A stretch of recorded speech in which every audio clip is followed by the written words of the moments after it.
নমস্কার, আজকে আমি বানাতে চলেছি মাছ মশলা। তো মাছ মশলা বানাতে আমি একটু বাটিতে লঙ্কা গুঁড়ো, ধনিয়া গুঁড়ো, হলুদ গুঁড়ো আর স্বাদ মতো একটু নুন নিয়ে নিচ্ছি।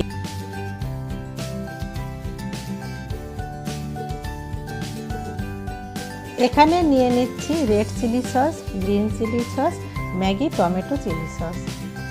এবার আমি 3টে সসকেই 1 চামচ মতো করে বাটিতে নামিয়ে নিচ্ছি।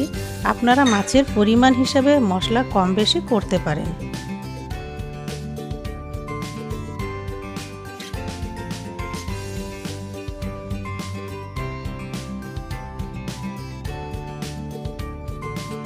এর সাথে অ্যাড করে নিচ্ছি কিছুটা গোলমরিচের গুঁড়ো। এবার আমি এটিকে ভালো করে মিক্স করে নিচ্ছি।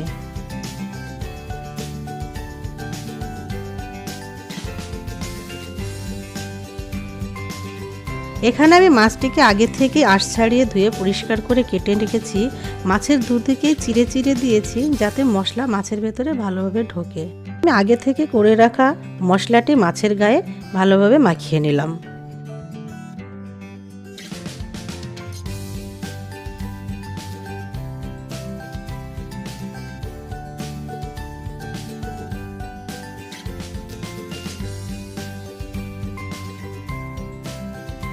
মাছটিকে আমি কিছুক্ষণ ঢাকা দিয়ে রাখবো ম্যারিনেট হওয়ার জন্যে।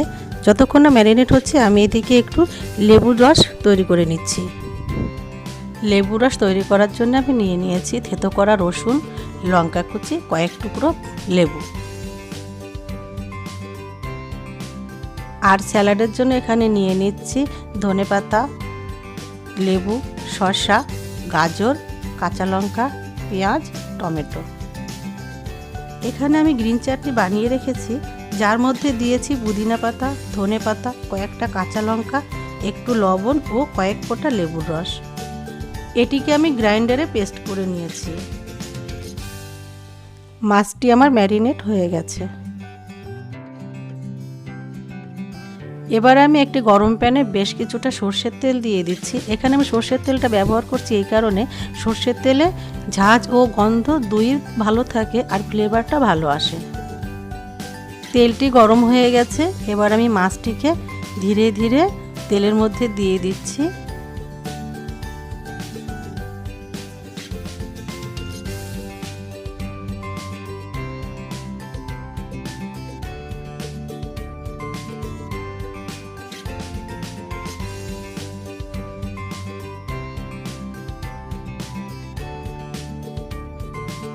এবার আমি মাছটিকে ঢাকা দিয়ে একটু কম আঁচে রান্না করব। এখানে আপনারা এমন মাছ নেবেন যে মাছে কাঁটাটা খুবই কম থাকে। এবার আমি মাছটিকে উল্টে দিচ্ছি।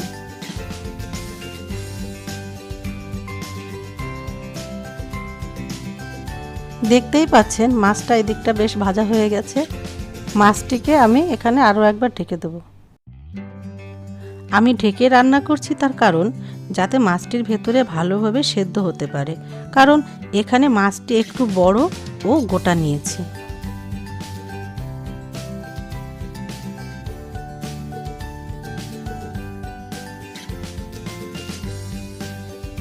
মাছটি প্রায় রান্না হয়ে এসছে। এবার আমি দেখে নিচ্ছি অপর দিকটা কেমন রান্না হয়েছে।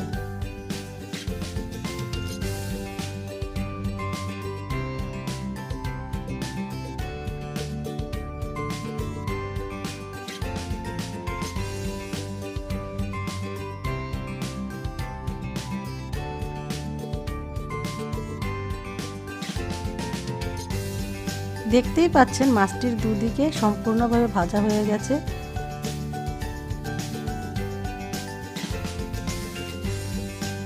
এবার আমি মাছটিকে সার্ভিং প্লেটে নামিয়ে নিচ্ছি।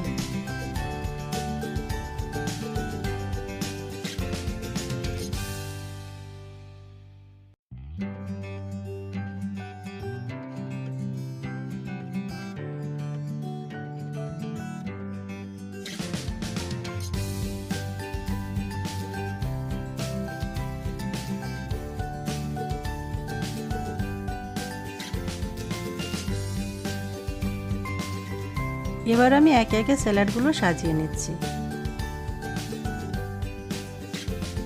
সৌন্দর্যের জন্য কিছু ধনেপাতা কুচি ওপর দিয়ে ছড়িয়ে দিচ্ছি।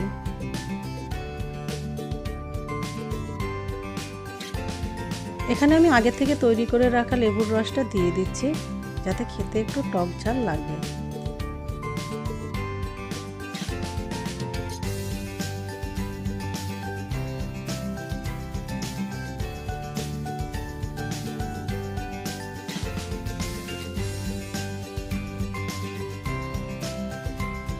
এবার আমি অ্যাড করছি গ্রিন চাটনি। আমার মাছ মশলা তৈরি রেসিপিটি যদি আপনাদের ভালো লেগে থাকে তাহলে লাইক, কমেন্ট, শেয়ার ও সাবস্ক্রাইব করে পাশে থাকা বেল আইকনটি ক্লিক করতে ভুলবেন না। দেখতেই পাচ্ছেন মাছটির ভেতরে কত সুন্দর রান্না হয়ে গেছে। তো আজকের ভিডিও এই পর্যন্তই। দেখা হচ্ছে নতুন রেসিপির সঙ্গে আগামী ভিডিওতে।